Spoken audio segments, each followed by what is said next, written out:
just to quickly summarize that we need an operational group, a balanced consortium for having operational group as catalysts for the management of resources. Then I was also saying that in order to ensure long-term sustainability of operational groups, we need mechanisms to increase awareness and dissemination of the outputs of the projects, and we can do this perhaps through multiple routes, but the one that was most voted was that we need to fund operational groups that have ideas that are close to markets, and another mechanism highlighted were to have training to advisory and policy makers, as well as business chambers, to train them on the outputs of the operational groups. And finally, the last point to highlight from in-person, before going into the online one, is that people have been talking that we need to be aware that resources are homogeneous, they are not distributed evenly in the countries, so we need to do a number of assessments, we need to do a mapping of biomass, a mapping of water resources, mapping of land, etc., and assess how we can use this.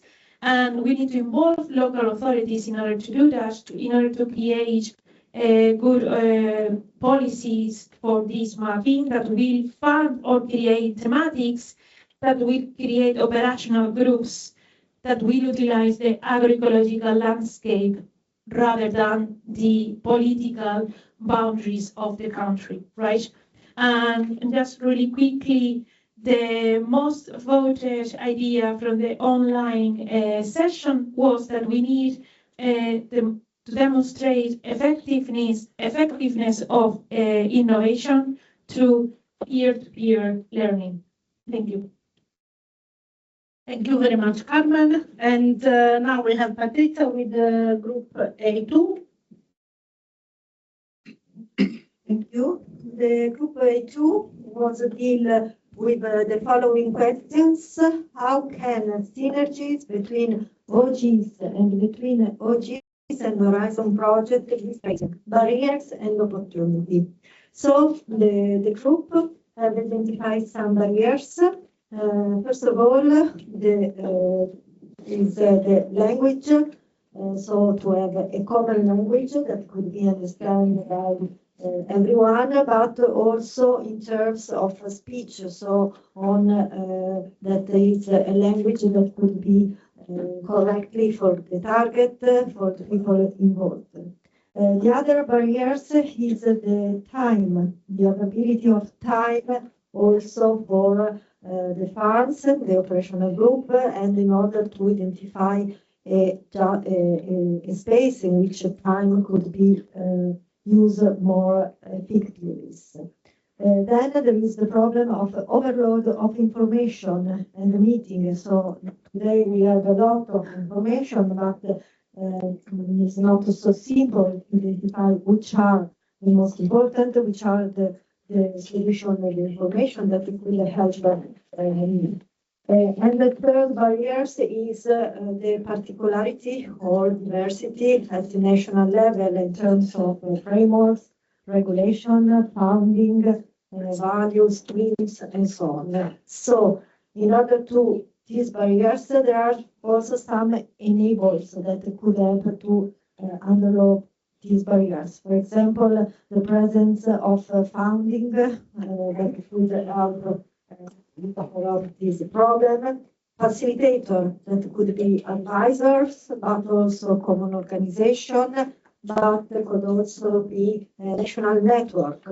The common events that could be identified in a way that could be accessible for everybody, that could be in the time that is available, and so on. So also online events could be okay, but sometimes it keep a relation and information flow, because sometimes we need to meet in person. And the importance of the AQUIS system as well. We identify also some recommendations. Most are linked to the terms of synergy. That was the most important word that appears. And to organize events, but what is important is the continuity, so the engagement of person that will be involved and that will be identified in a way that could be useful for the method that we want to spread.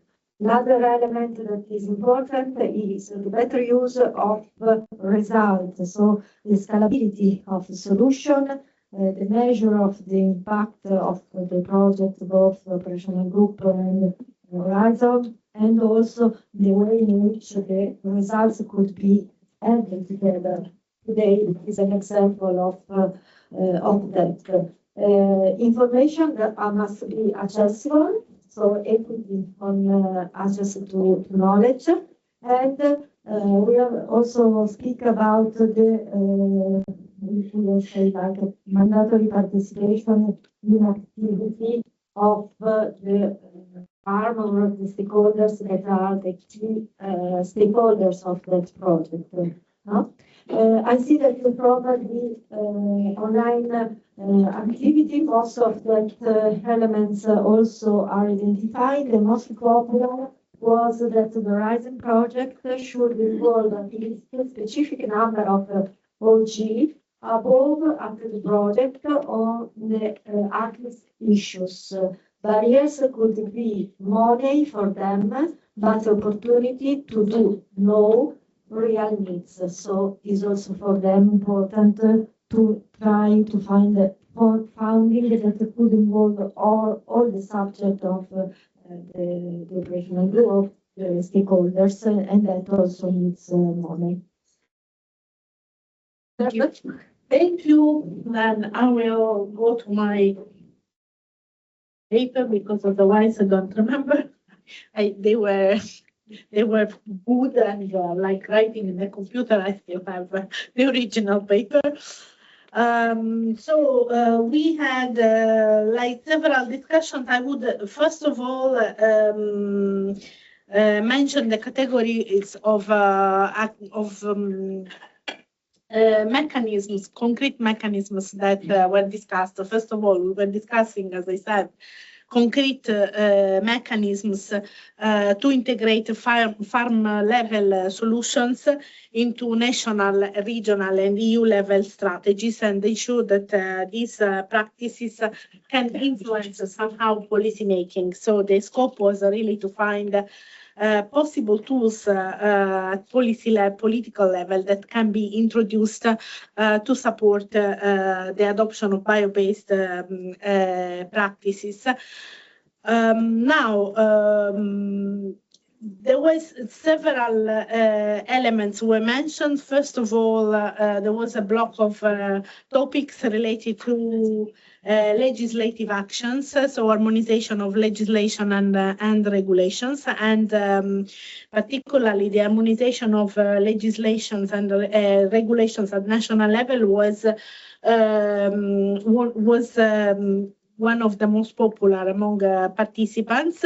Then as well, in terms of legislative tools, there were on the one side this harmonization of legislation, on the other side the introduction of incentives, for instance, like through taxes, the incentives that can help farmers to go for the adoption of bio-based technologies. And on this point, it was an important point was raised, which came back to the harmonization of legislation. That is the fact that in many countries there is no clear definition of what is a biomass that can be used in bio-based technologies. Then, of course, before coming to tax incentives, for instance, it would be useful to have a clear definition of what is biomass that can be used in these technologies.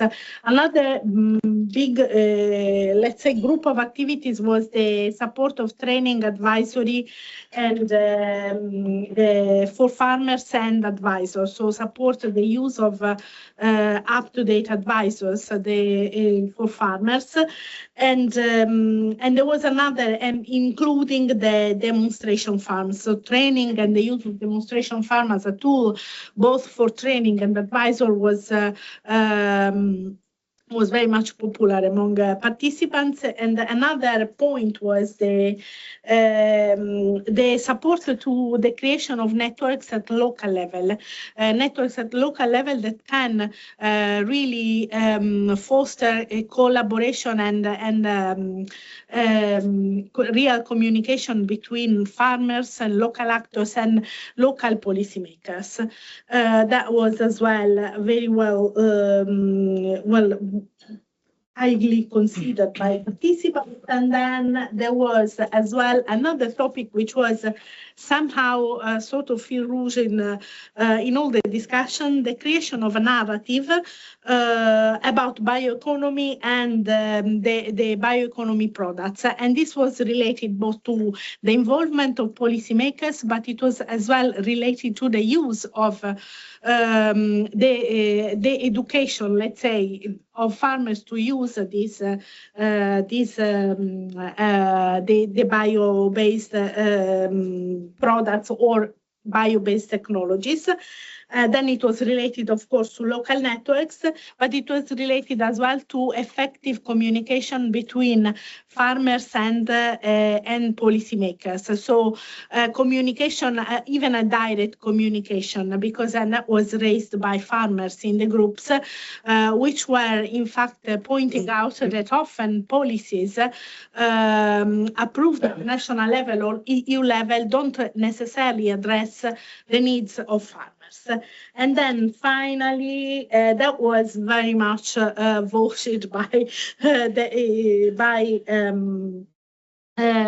participants, and some of these topics were as well popular in the online session, particularly the involvement of policymakers in projects, and then the development of targeted plans. So prioritizing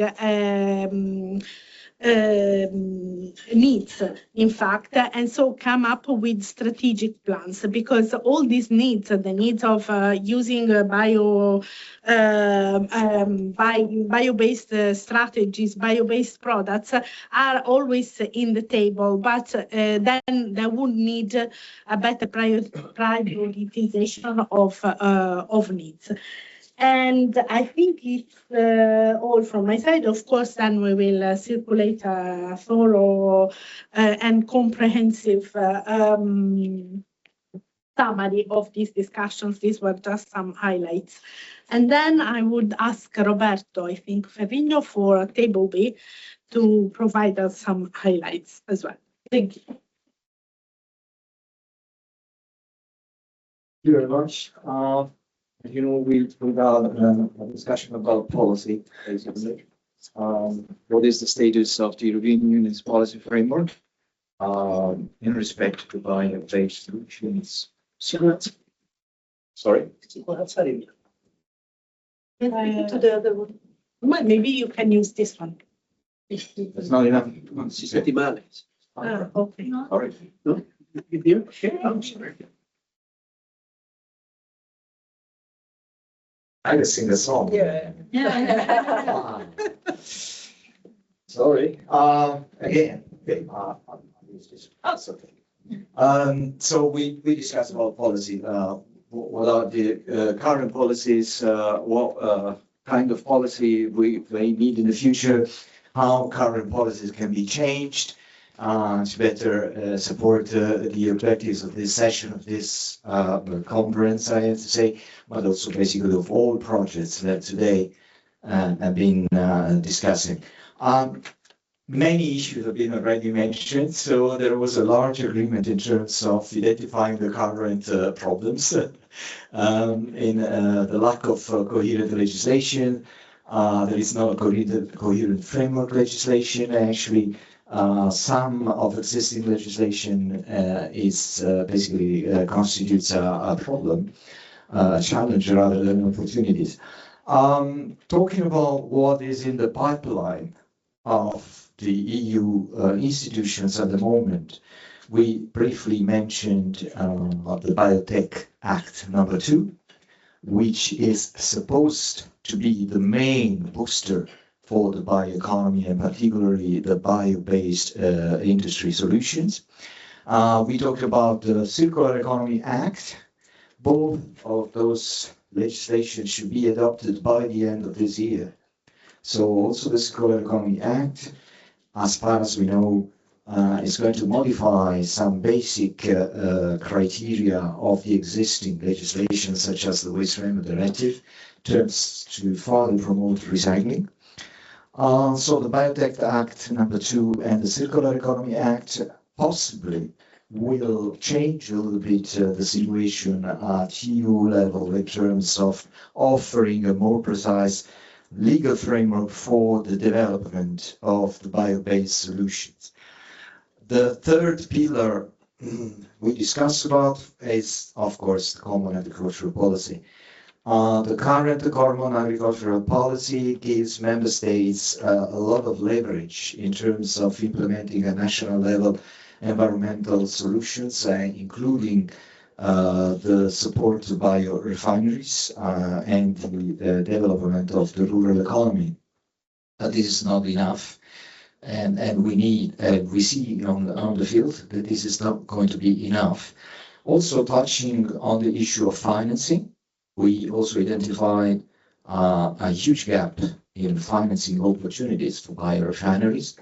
But at the same time, we also noted that only a few weeks ago, the European Investment Bank published a report in support of creating a financial framework to further support the bioeconomy in the European Union.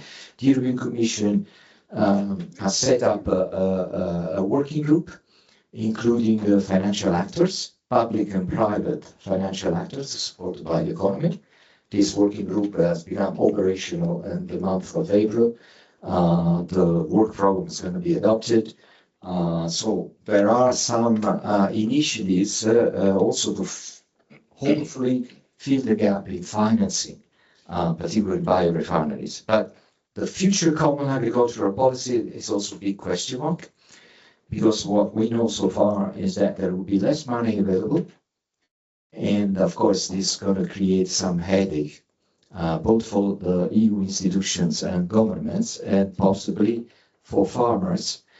And but the next Common Agricultural Policy, hopefully, may include concrete measures to support the symbiosis between agriculture and industrial production, which this symbiosis at the moment is really lacking. And for instance, our BRILIAN, the project we are involved, is a clear example of putting together the agricultural world with the industrial world. And in this respect, of course, another big, huge problem that has been identified by the participants is financial incentive. So, as you know, there are a lot of money going to bioenergy production. There is no money, no incentives going to bioproducts production. So this has been another issue, big hurdle, big obstacle to the development of the bio-based solution. So basically, this has been a very short summary of the main concerns. Another interesting issue raised by the participants is the lack of an integrating approach at educational level, particularly university.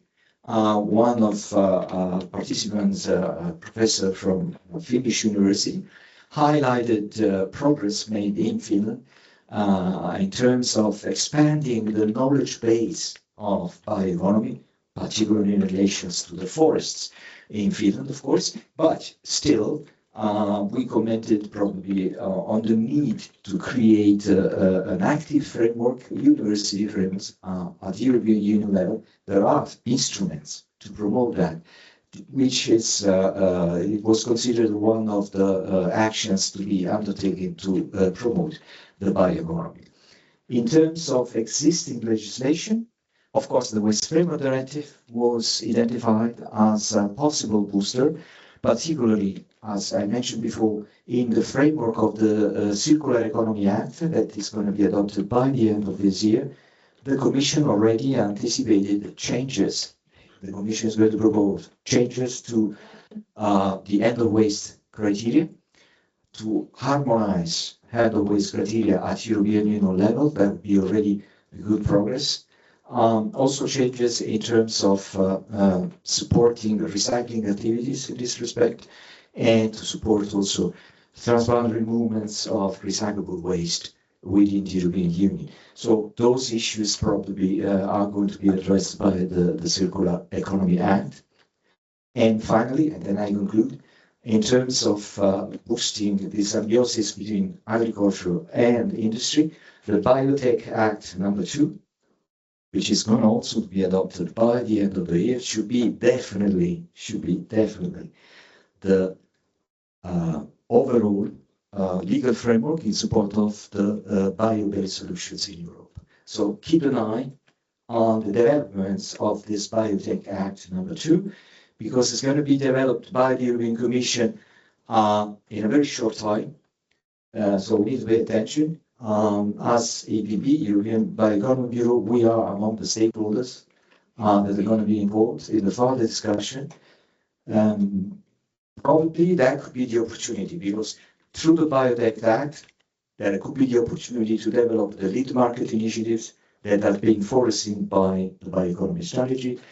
It could be developed to support BioReFarmeries and make finally the link with the agricultural sector. So we discussed about this opportunity probably as the most important tool, which is in the hands at the moment of the European Commission in support of the bio-based solutions. Also because we've been talking about the lead market initiatives since 15 years now, and very few things are being delivered in this respect. I was there the first time we discussed about lead market initiative in 2006 and 2013 and 15. And so far, I have no lead market initiative in support of bio-based solutions being developed at European Union level. The Biotech Act number 2 could offer this opportunity, provided that there is people fighting for it. That's it. Thank you. Thank you very much, Roberto. This. Okay. Now we proceed with our 3 panelists. So I will ask to join us here Tuana Niagu, Samuel P. and Kelly Dumitria. Not sure.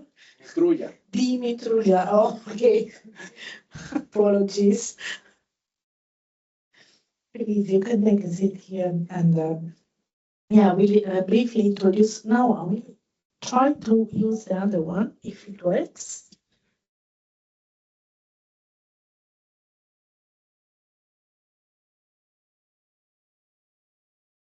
It works?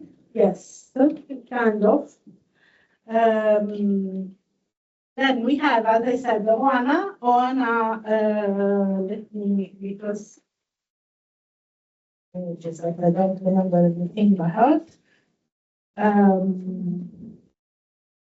So Oana is the Director of the General Affairs team in COPA-COGECA. Probably many of you, because when myself and Oana know each other since many years, better not to mention how many. And when I used to work in Brussels, and and probably most of you know COPA-COGECA, which represents over 22 million European farmers. And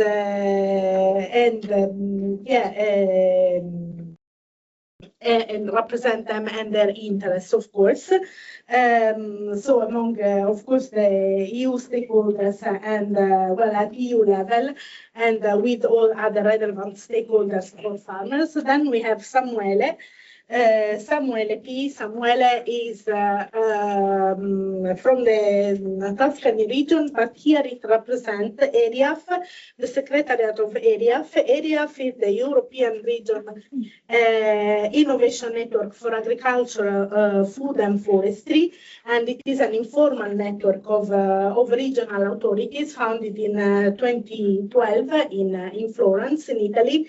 And today it counts over 53 member regions and 39 observers from 21 countries, EU countries. And the scope of ERIAF is to foster collaboration and, of course, shared priorities, and particularly empowers its members to drive innovation in agriculture, food, and forestry to enhance the innovation, and then even in the framework of the European Innovation Partnership, and to develop inter-regional projects, and as well to support the possibility to develop inter-regional operational groups. And then we have Kelly Dimitroulia. Apologies for that, but and she's a professional journalist, and she's the founder of Fertile Land Media Group, and she possesses an extensive knowledge on bioeconomy challenges faced by producers, as well as the European Union policies, and she's as well part of the fund Forest and Agricultural Network, the fund that Carmen mentioned this morning, which are an important part of BBioNet project. Now, I will start with Samuele, because it's the minority. Usually it's the other way around, but today, and yes, I will start with Samuele with his experience, and particularly I would like to ask him, I have, particularly with a view to the new programming period. So, in your opinion, what can ERIAF can do? First of all, even potentially a regulatory harmonization of harmonization of regulations, particularly because it puts together several regions, so at least there is the chance to, let's say, discuss these issues. But I think even more important to really raise awareness about the importance of bioeconomy, and how to really boost the adoption of bio-based technologies by the by farmers. So really is more about, on the one hand, the harmonization of regulation, which I of course understand is a very tough task, but is as well really to promote even the culture of bioeconomy among farmers and among the regions which are members of ERIAF. And if you did. Okay, and the answer should be in 2 minutes. That's I guess. Okay, everyone. Good afternoon, everyone. Even three. Even 3. Okay, I'm lucky. I feel. Well, first of all, thank you for having me in this panel, and I think that before starting, I would like to invite all the participants in person, and also maybe those attending online. Well, to deserve a warm and spontaneous applause to the organizer of this day, please, because I think that it was a very long but interesting day of discussion, and I personally learned a lot from the interventions that we had this morning. Well, briefly, to try to reply to your question, I would like to raise a couple of points from the perspective of a network of regions that has been already very well presented. I will not add nothing else on that.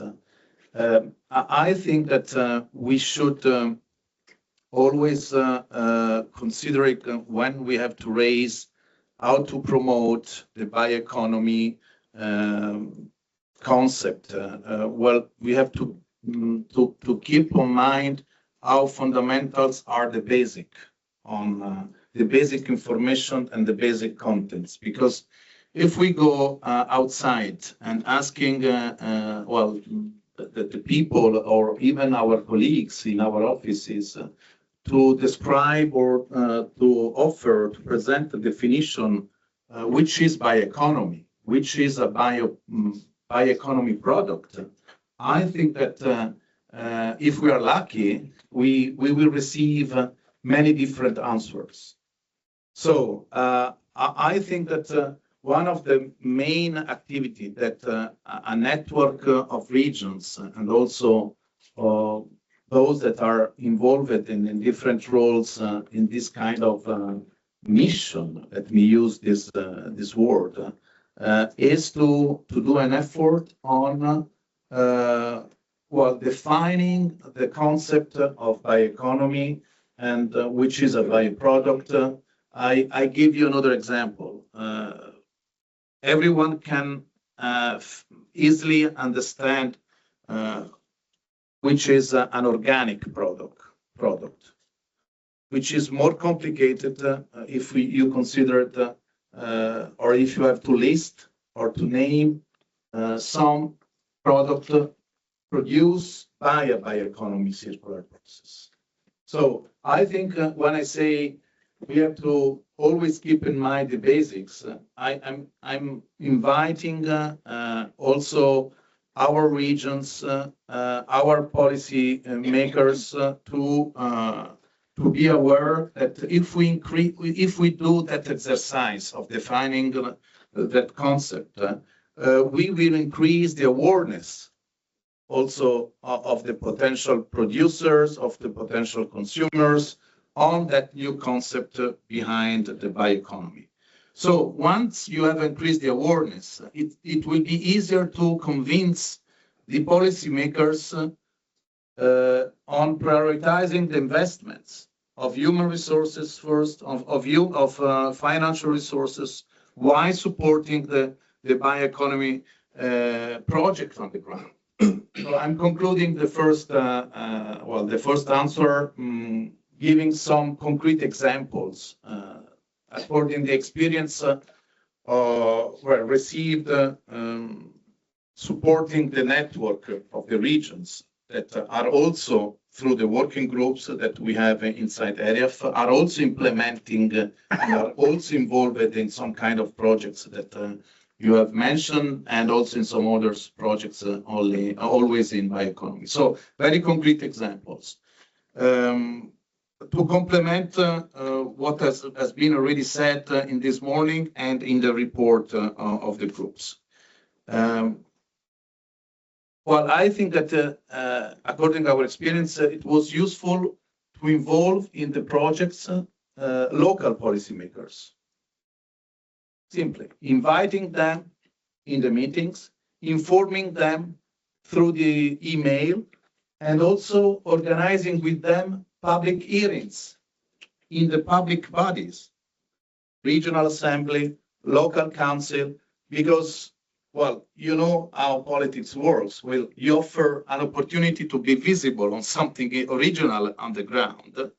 And it also is also an opportunity to a little bit inform and educate your decision maker well, to something that could be could be a potential field where to put some kind of new investments. So involve them in your projects.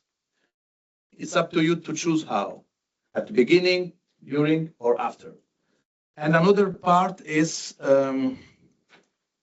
well, attend the public consultation. I'm glad that you mentioned the goal of the strategy on the Roberto, yeah, he has just mentioned the goal for the European Commission to present the new strategy on the new Biotech Act. I completely share the remarks that have been already raised by Roberto. So let me remind a deadline. The public consultation of this act expire on the middle of June, 15th of June, if I'm not wrong. You can easily check on the 10th of June. Oh, so thank you. 10th of June. So as a network, we will attend also with short comment those kind of public consultations. I think that according to your experience as a stakeholder, as a project leader, et cetera, you can also offer a contribution to that public consultation.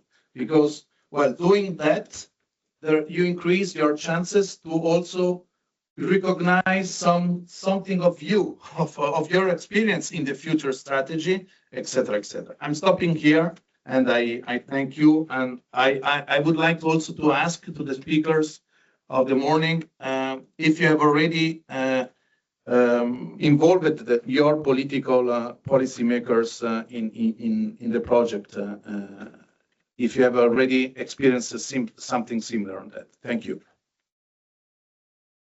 Thank you, Samuele. Well, we do at least in BBioNets, in some of the fund, we have involved actually local policymakers. Some of them actually should have been present today, but they couldn't for admin reasons. So thank you very much. Dan. It's really also important to hear that it's also about, it's a sort of process. Really, it's a long process. This to make understandable to people and raise awareness about the importance of bioeconomy. That can be, of course, pursued through the involvement of policymakers, but as well to our own involvement in the type of activities you were mentioning, really, to make this topic more visible. Then I will go to now to the farmers, to their position. And then I will. It would be really interesting to know your opinion, of course, the position of COPA, and particularly what type of support COPA can provide to farmers, to the farmers you represent, to really adopt this bio-based practices, bio-based technologies, but particularly as well support that can make this adoption valuable for farmers and profitable for farmers, because of course this is a very key point that we have as well discussed this morning when we were talking about incentives. Well, either we reduce the cost for introducing these practices, or we increase the price of the products obtained through these practices. So it is really also about that. So it would be really interesting to know what are your support to farmers on this. Thank you very much. I don't hear very editor. So good afternoon, and also thank you from my side for inviting us, sharing our views and listening also to the conclusions from the morning. I'm sorry that I was not here in the morning, but it looks very familiar to me what you were saying. Okay. Yeah. People online one. Sorry. Thank you. Maybe 2-3 words on who we are. Maybe some of you know us, some not, but I think it is important that you understand what is our role. So COPA-COGECA is the organization who represents the national farmers unions and national cooperatives organizations. So COPA is from the farmer side, COGECA is from the cooperative sides, and our members are the ones working directly for farmers and with farmers. We are based here in Brussels. We are 50 people, 20 working daily on policy aspects. So our main goal since 1960 is to defend farmers' interests and to influence the decision-making process here in Brussels. So we work very closely with the Commission, with the European Council, and with the European Parliament. On bioeconomy, I work in Copa-Cogeca since 2012, which is the year of the first bioeconomy strategy. I remember going to the first stakeholder conference organized under the Irish presidency in 2013, when bioeconomy was first time discussed, and we had a vision in Europe on how to develop bioeconomy. And it was a good start. And since then, we are working hard to make sure that the voice of our members is heard. It's clear that without agriculture and forestry, there is no bioeconomy in Europe. And without the rural bioeconomy, there is no bioeconomy in Europe.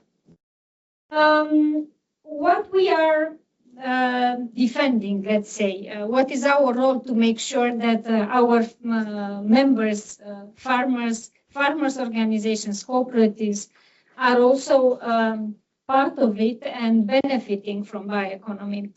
First, and I think this is maybe one of the key topics for us, how to better integrate farmers, cooperatives, organizations, and their views in the policy discussions, but also in the research and innovation.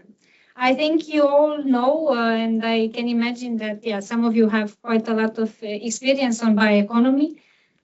That is not easy, maybe, to get farmers directly involved, or even farmers organizations and cooperatives. I'm happy to see that our Spanish cooperatives, Cooperativas Agroalimentarias, who is part of some of the projects, is actively involved. But unfortunately, there are not so many cooperatives and farmers organizations involved. It's clear that it's also our role to encourage our members to do it, but it's also your role. We always say that without having the voice of farmers and listening to their needs, challenges, it will be difficult to talk about them. And this is also one of the key points for us in the Circular Bio-Based Joint Undertaking. It's the biggest project. I think it's the second or third round of programming period when we have the joint undertaking on bioeconomy. And there, our main goal, and I think we are advancing with little steps, but I'm happy that at least we started the conversation. We have created, after long discussions with the Commission and with the industry, because it's an industry Commission-led initiative, we have set up a working group on integrating primary producers. It sounds very simple, but it's very complex. And I have to say that all the conclusions, the messages that you have drawn from your discussions today were discussed in details also in the last meeting of the working group of primary producers. We have started 1 year ago. It's a group, I mean, you can easily find it on the Commission website, on the CBE Joint Undertaking website. And I think this is a lesson that we all need to learn, how we can bring all this experience, the results of the projects together. We have so much work that has been done, and it's done on bioeconomy in Europe that we cannot imagine, I think. Including on funding, there are so many funding opportunities on the research side, but not only. How do we put all the pieces together? And this is what we are trying to do with the working group. It's not easy because it's also led in the context of a project, and we follow a little bit the project structure, which is not easy because a working group should be a working group, and yeah, sometimes I think administrative burden is killing us, and I think very well in the context of projects. So this is one of our main priority when it comes to bioeconomy at EU level, to make sure that we have an action plan. We set 2-3 key actions on what needs to be done to make sure that farmers, organizations, cooperatives are more actively involved as partners and not, sorry to say, sometimes ticking the box that we are part of research projects, but not only. It's not only about research.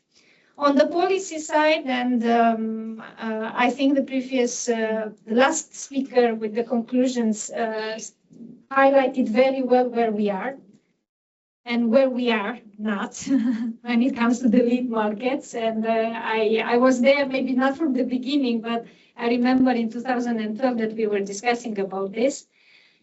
Again, the lead markets, when you look textile, construction, biofertilizers, they can happen without agriculture and forestry. And here there is a lot of work now on the Biotech Act, but not only. I mean, there are a lot of opportunities also at national level. Also, before the strategy was published, our members were agriculture anyway, it's circular, bio-based by nature, so we were investing. But we need to make sure that we are entering now in a new era of funding discussions, and there will be a lot of changes. I think it was mentioned that there will be less money for CAP, but there are also big changes when it comes to the research. Horizon Europe, next generation, let's see how it will look. We have a competitiveness fund as well that will provide a lot of funds for investments. We need to make sure that, and this is also something that we have always stressed, the geographical balance, if I can say like this, that I'm sure that sometimes you also pay attention in the projects, that we look also at the ones who are lagging behind. We have the BioEast initiative that we also fully support. We need to make sure that the ones who have a great potential are also supported. And we have countries from, let's say, the last group that entered in the EU some good years ago that still need support, and also in the research projects, but also on the governance, on the part of knowledge exchange, advisory services that were mentioned. This is quite important. So it's a fascinating topic for me, and I think we can discuss for a long time. But for us, it's to make sure. I think it's also a message that I would like to pass today. To make sure that you talk to farmers' organizations, even if sometimes it takes time or they don't have an interest from the beginning. Make sure at national level, regional level, that they are involved in your projects, because most of your projects you have also countries representatives. And I'm sure that step by step, I see it also, as I mentioned, in the working group, that we will arrive there. We have a great potential in Europe.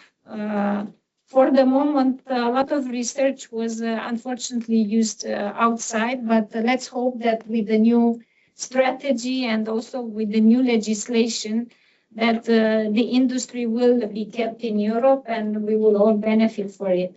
When it comes to the share of the added value, because this was your initial question, I think all these pieces together will make sure that farmers will be an integrated part of the value chain, and that the value will be shared when they are also considered as partners, and they have also the funding support, the advisory, and also the infrastructure in place at national level. I will stop here, but I will be happy also, I think this is maybe, I know that you are under time pressure, maybe to have also some interactions with the colleagues here. Thank you.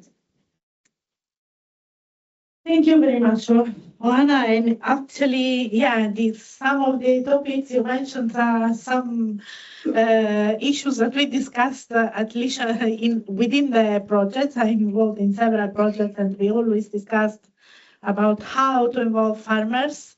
And we often involve organizations, farmers' organizations. It's not easy, and even as yeah, I'm in charge of part of the innovation activities of the Italian CAP network.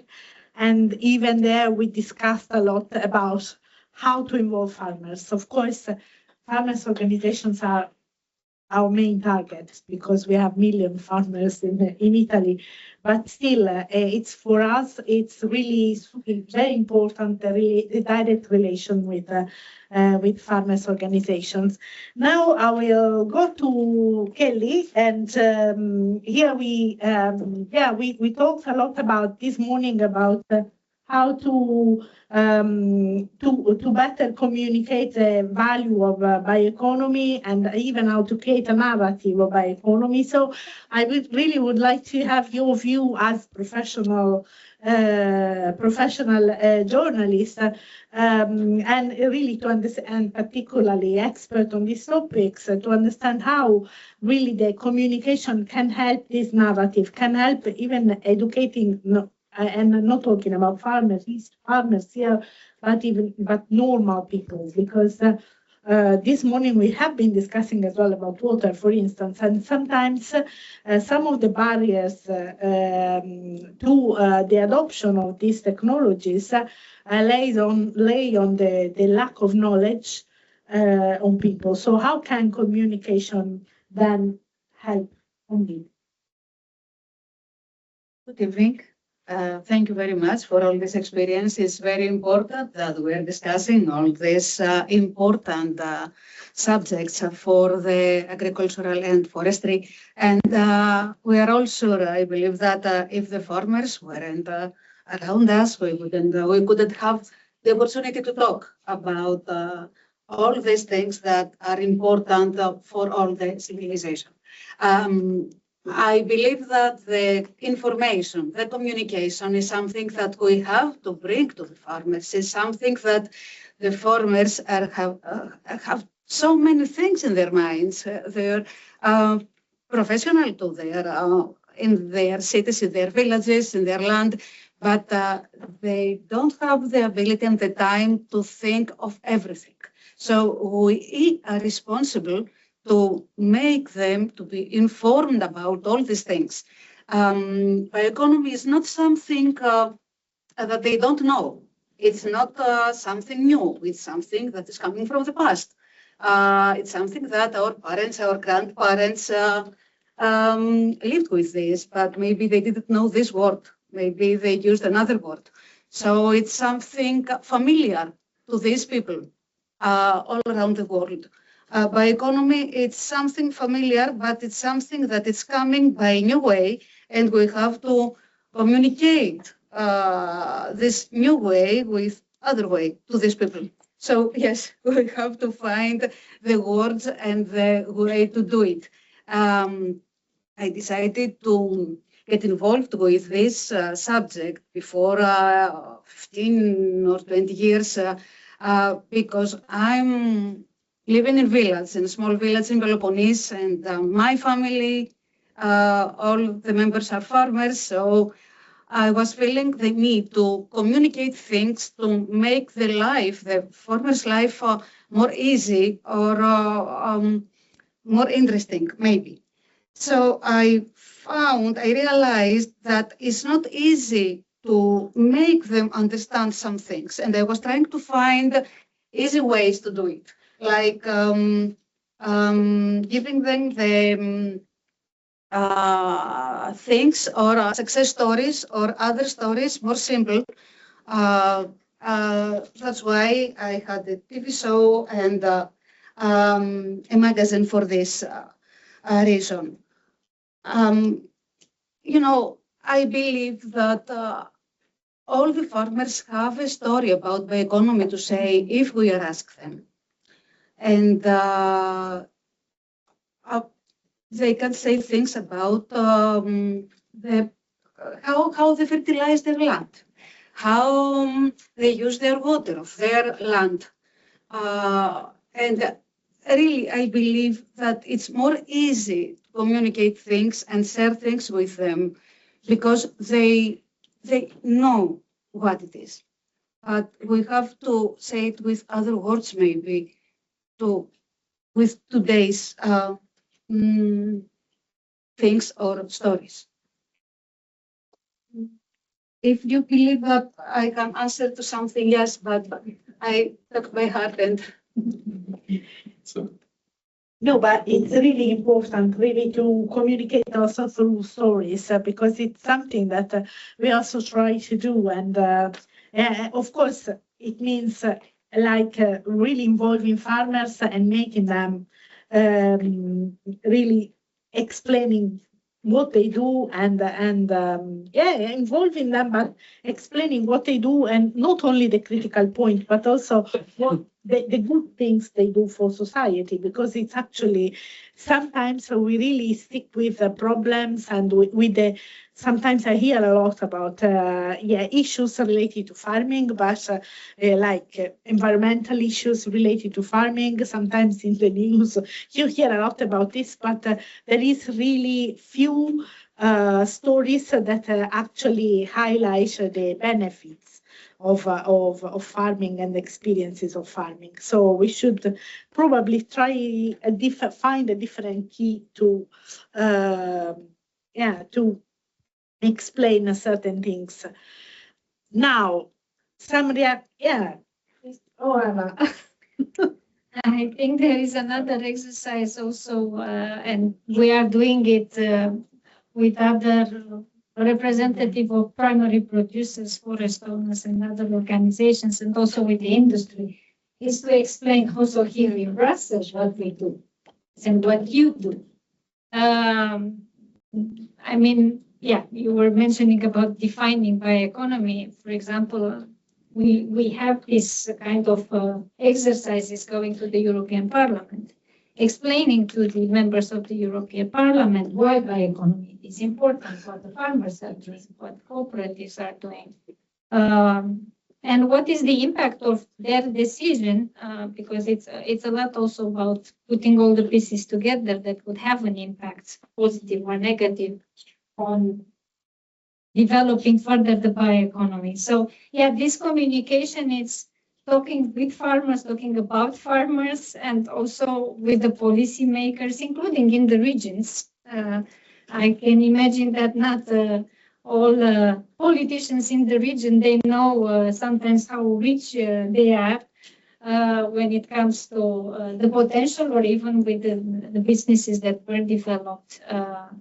And then it's not only about farmers, because yeah, we are fighting a lot to be better integrated in the industry, but it's also bringing the industry, including in the projects, discussing with the whole value chain when you have some ideas, because they have some experience. They have also faced some challenges in bringing farmers working with them.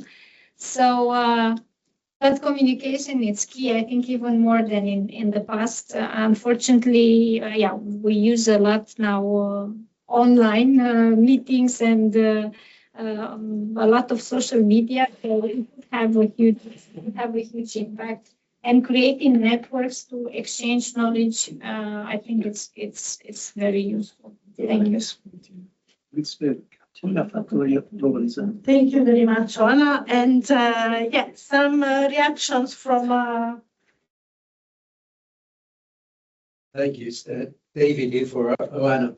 Oana, over the last 5 years, farm budget from the European Commission has represented 34% of total European spending.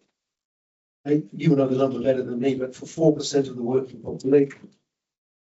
So it's clear that throwing shed loads of money at farmers to increase their incomes is not working because farmers are getting relatively poor all the time.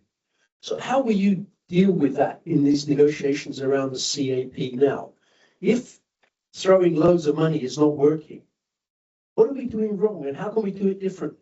For example, could we go down the New Zealand path and just completely abolish all incentives to farmers at all?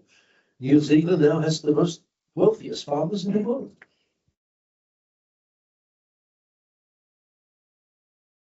That would The provocation. consequences of this. We are doing this in- I don't know if we want to. Yeah, we should have a workshop on this maybe. Yeah, but New Zealand maybe didn't have Mr. Timmermans. So, and they are not now spending days and nights on simplifying and all the problems that were created. No, but this is, I mean, this is a very complex discussion, and I'm maybe not an expert on CAP policies to enter now in details. But I think we forget one thing, that agriculture sector is not a normal business. Producing food, Europe, I mean, in Europe, we did not really use the food security word since a long time. But I see it more and more now on our agendas, and it's something that we took it always for granted. It's true that there were periods when maybe we focused too much on increasing production. We are exporting a lot, but we have also a responsibility maybe to feed other parts of the world that they don't have the possibility to produce what we are producing. I don't think that, we need now to enter in a detailed discussion on this, but we need to know what we want in Europe as agriculture sector. Our members are spending a lot of time and money with administrative burden, unfortunately. You have to look also at the trade policies and the pressure that we put on our farming sector. So just have a discussion with the farmer, how much time it takes. I'm also responsible, for example, for the, if there is not a direct link, but it could have an impact on bioeconomy at a certain moment, on deforestation. We all support the fight against deforestation. But what Europe created, it doesn't give any competitive advantage to us, which was as European farmers, and it created a monster. It's the most discussed topic at world WTO level. All the countries, they have an issue with what we have done. We have been obsessed, unfortunately, too much on one side of sustainability without looking at all that all the pillars need to come together, and they are all interlinked. And on bioeconomy, it's the same. We have a big discussion now on the biomass availability. And there is a fight between industries who are developing as well, that maybe we don't have enough. What do? We put more pressure. Let's discuss about sustainability criteria. This will not bring more biomass. It will be the opposite. So we need to find ways, smarter ways in Europe, looking at all pillars of the environmental sustainability, economic, social, that we keep industries who have invested, innovated a lot of money to increase their sustainability. And they are linked also with the farming and forestry sector as well, and that we do not destroy our sectors, because there is, unfortunately, a big risk that we will lose a big part of the farming sector for different reasons. But it's not CAP. CAP, it's there with a purpose also to compensate, when you look at the competitiveness, to compensate for all this legislation that our farmers need to implement at national level. And what we have done in the last years, we just added more and more. And unfortunately, I think it was mentioned also before, when you put all the pieces together, they don't really sometimes match. We don't have, maybe there are objectives that are not going in the same direction. So, and we have plenty of examples. on this. So I hope the bioeconomy could also bring all the pieces together. It's a great opportunity to also say that, okay, we are producing food, but it's not only about food. It's a lot of, let's say, we don't want to talk about waste as well. There are a lot of things that are linked to the production of food that could be used in bioeconomy. The forestry sector also, as part of rural areas, it's also playing a key role in contributing to this. So how we can use better what we have, and how we can benefit also more from the experience that we have gained in Europe. Because as I mentioned, some of the industries, and this is a big discussion in the CP point undertaking as well, how we can keep the bio-based industries in Europe. But as consumers as well, I think we need to think a little bit more what we want, because we had the discussion with David before. Yes, we all like to see more green products on our table, and we will all like to eat organic.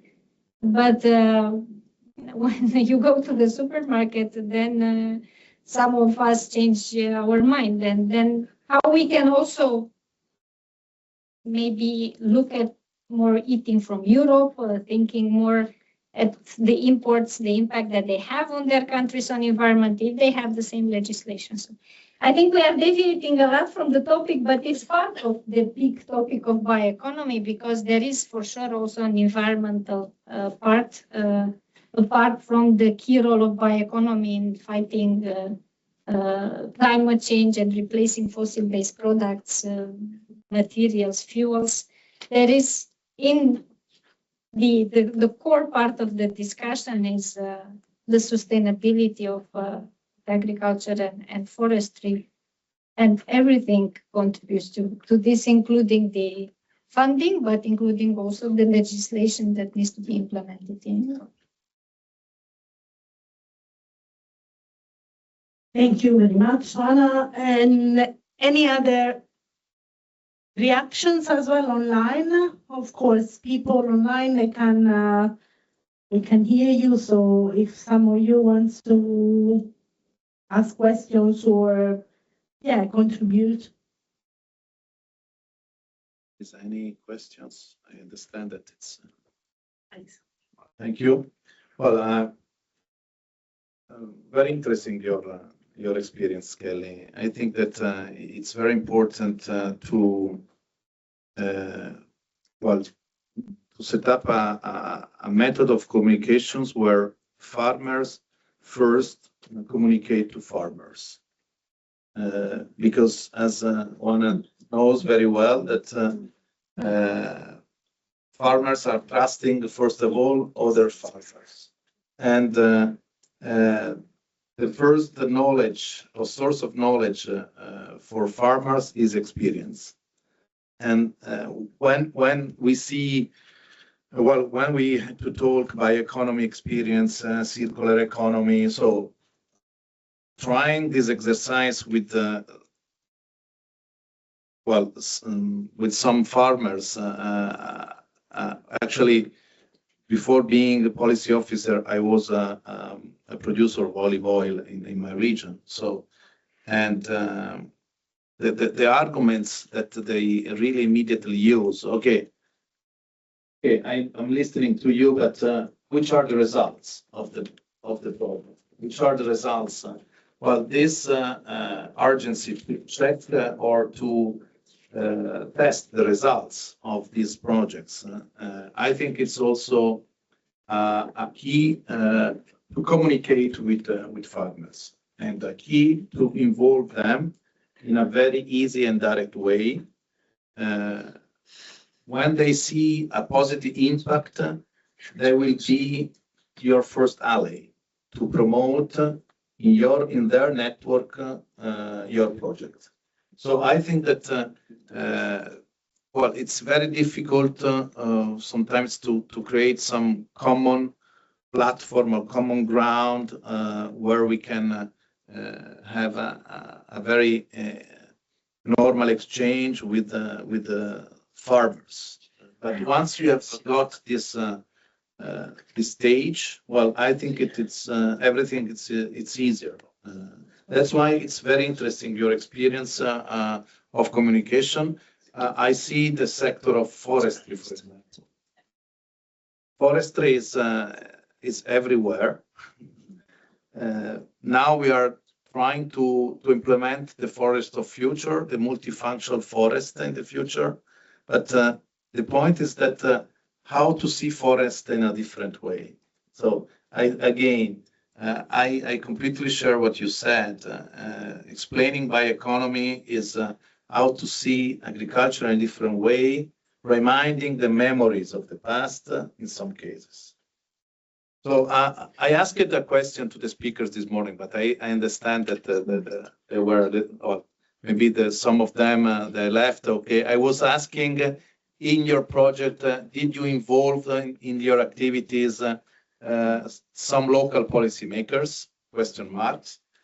Then I don't want to take a different role, but I think that considering the common agriculture policy, I think it's important to remind that it's a political decision, the investment, the money put on supporting the common agricultural policy.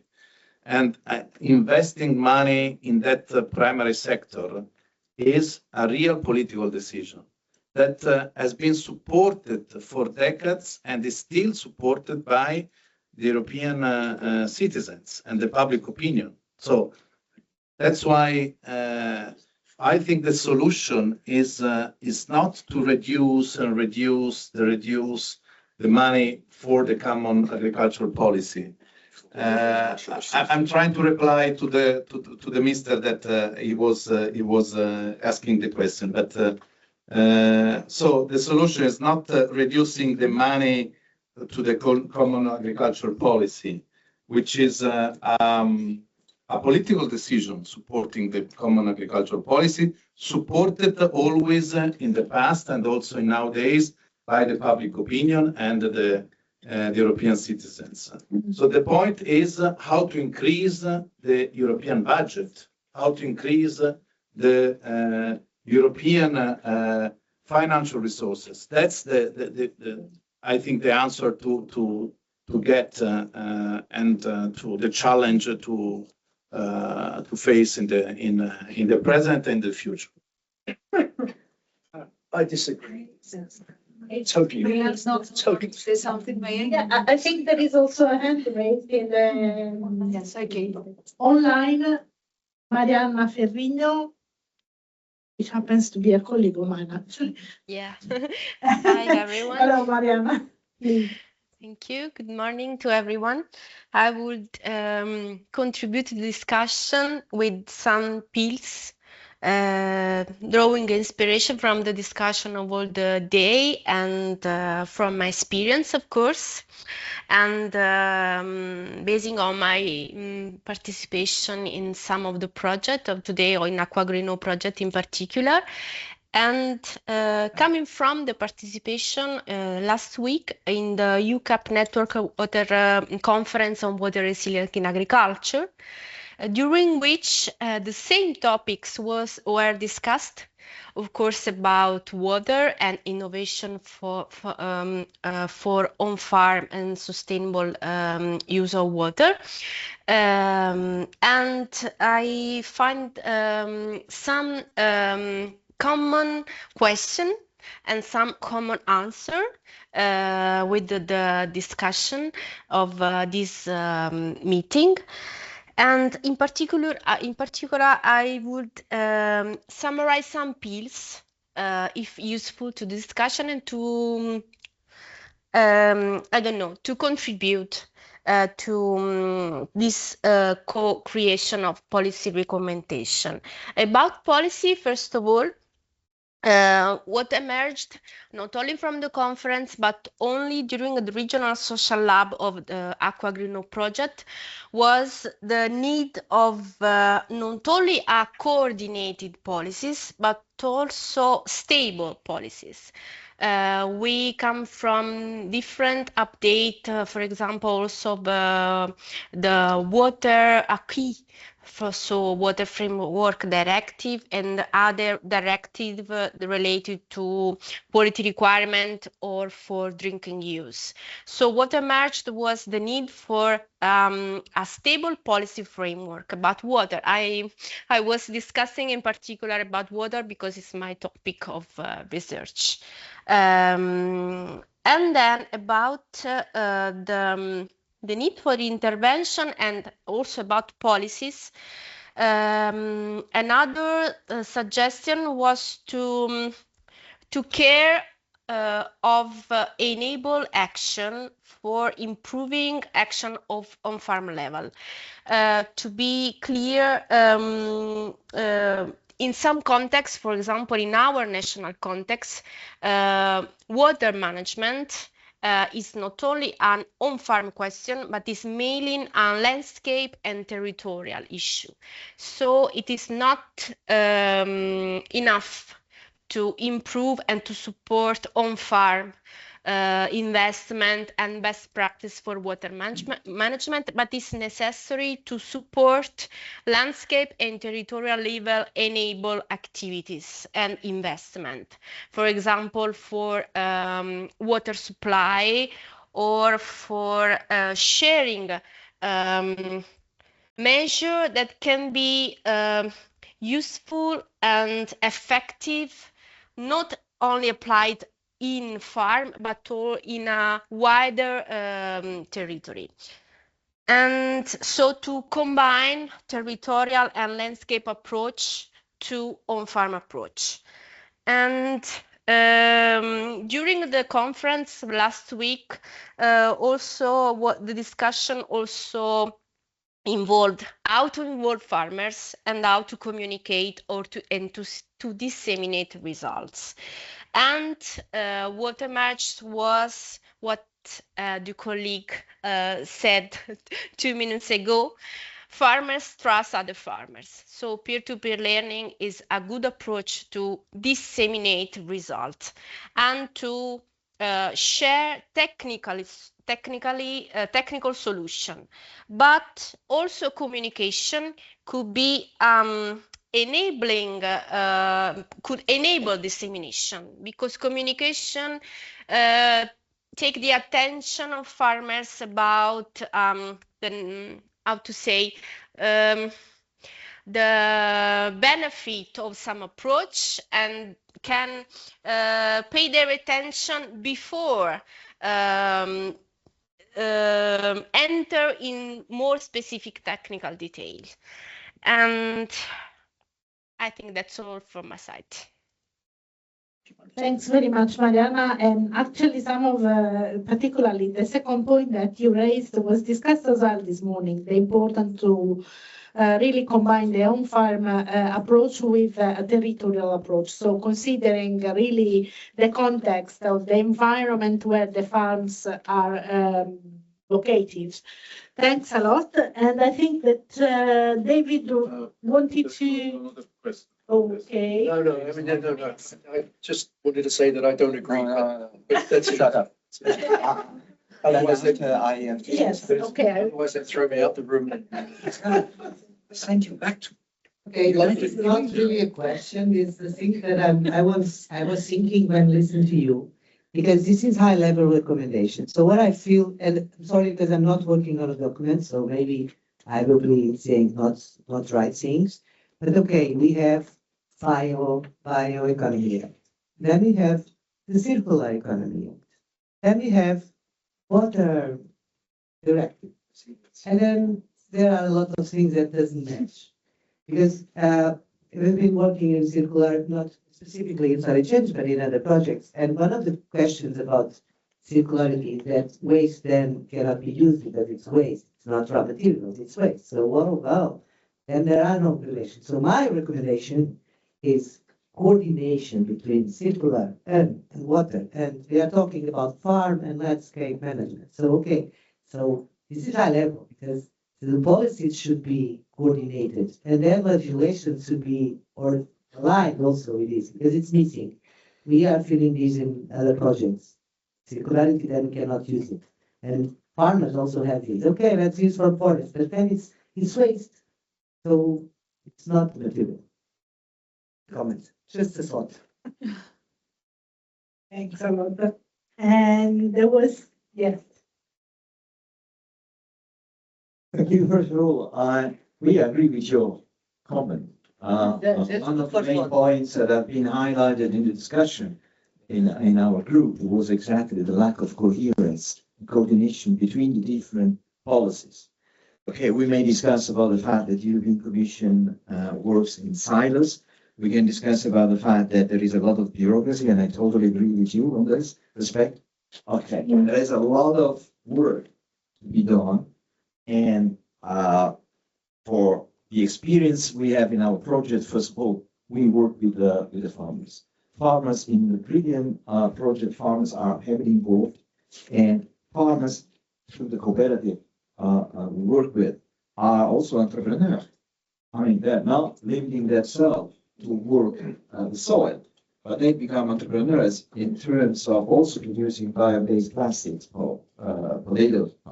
So those are experimental projects. At the end of the day, this is an experiment, and we would like to get the opportunity to scaling up, not only in Spain, beyond Spain and all the European Union. And we really hope that also the new discussion on the common agricultural policy will provide also elements to support that kind of stuff. And in this respect, also, I very welcome this group you set up with the CBI. I know when you mention all this bureaucracy, also about projects, we got really stuck in it from time to time, but it's really encouraging in this respect. So we are ready to keep working in the future. And about what you say about the involvement of local politicians, this is also true. It's not very easy, okay? But of course, also because, for instance, in our country, Italy, the regions play a very important role in the implementation of the common agricultural policy. Wherever it's possible, we also talk to local politicians at local level, at regional level, because they implement the common agricultural policy. So we really hope that there will be a comprehensive legal framework at European Union level to encourage what we do here at research level, because this is the gap. The gap is passing up from research to market. This is the gap. Also, financially, we also discuss. But what I wanted, my last comment, in what you say about increasing the budget. In theory, we agree with that. But the reality is, and as far as we understand from the ongoing discussions in Brussels and between the European Commission member states and the European Parliament, that the future common agricultural policy will be basically overhauled, and the governance system maybe is going to be changed. Building on the COVID experience, is going to be much more centralized between the Commission and the national government. So even the regions could be problematic for the regions, how to fit into this new governance that has been proposed by the European Commission. We know already the European Parliament doesn't agree, but, so I think this one is not yet over, right? I understand. That's what I'm saying. I mean, it's an ongoing discussion. And I know the Parliament already opposed this new model of governance. I presume regions also have something to say about that. Some guarantee, you're asking some guarantee, yes. But again, this is what I wanted to say is, in principle, I may agree with you that there should be more money, but we know already there will be less money. And the new model of governance as proposed by the European Commission is a big change in how the common agricultural food policy will be financed. So we need to ensure that there would be space, what we said this morning about a symbiosis between the agricultural world and the industry, because also to diversify and possibly increase the revenues for farmers through local BioReFarmeries and cooperation in terms of giving some concrete example of bioeconomy, as you asked before, because we are perfectly aware bioeconomy is so vague. That could be everything, and actually it is everything. It's a concept. we need to translate the concept into practices. And the symbiosis between agricultural world and industry world is the only one that, according to our experience of the field, can ensure some future, sustainable future for local communities. That's what I wanted to say. Thank you very much for your attention. And he's from the United Kingdom, so Brexit. We don't care about all this. They don't have access to CAP. Yeah. Just the word, maybe, just to say just the word. Kelly, the last words. Just for a minute, I'm sorry, but continuing that what you said about the webinars, etc., it's very important. And thank you very much for this. It's very important, don't to forget that we have to meet the farmers to the land, not only in the webinars, not only in online, but in the land. I have some examples the last years, and one of this is coming from American Agricultural School and the project in Peloponnese with compost.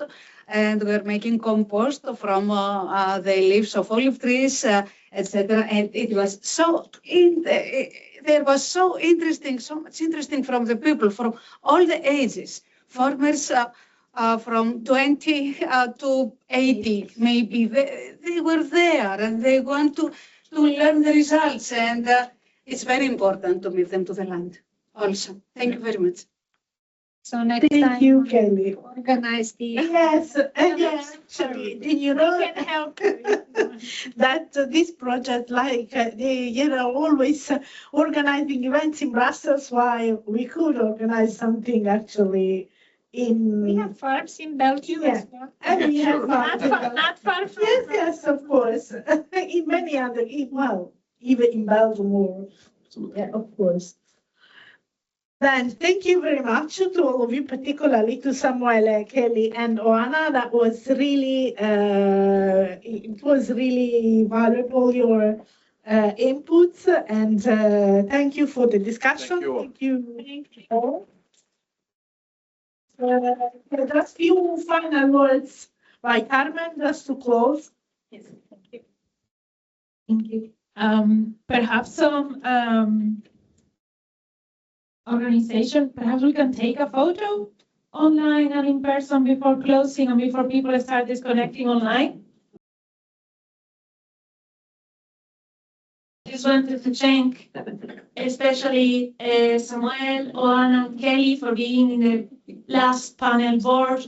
I also wanted to thank all the people from this morning's presentations from Soil Exchange, AQUAGRI-KNOW, BRILIAN, C4B, Soul, and Rural Bioeconomy. Also, of course, all the people from BBioNets in the background, organizing and contacting everybody every day, booking the rooms, the many rooms that we've been into, organizing the workshops and all your ideas, and also very constructive comments on the workshops. We have addressed many regulations, we have addressed strategies, we have talked about locality, resource availability, long-term impact of projects. Kerry has highlighted the importance of communication and dissemination. Someone have highlighted the power of definition. Joanna have highlighted the power of cooperatives and the group of farmers. And we can all agree here today that perhaps the cornerstone of circular bioeconomy, but not only circular bioeconomy, for the whole economy in which we live, the cornerstone are the primary producers, the farmers, the foresters, the fishers. All of them provide sustained and support to our daily basis. Obviously, there are much more others, but we all here think that primary producers are the most important keyword, stakeholder, and actor. And I just wanted to highlight that because we are in a policy recommendation, co-creating of policy workshop here today, a policy lab. And I'm very happy to see that all of you are aware of the power, importance, and the need to have them and to meet their their needs and to utilize their resources. So very happy to see that we, hopefully with the outputs from today, we will create policies that not only will benefit circular economy in the future, but also farmers, foresters, fishers, etc. So thank you so much for everybody to being here today. And anyway, have a nice day. Thank you.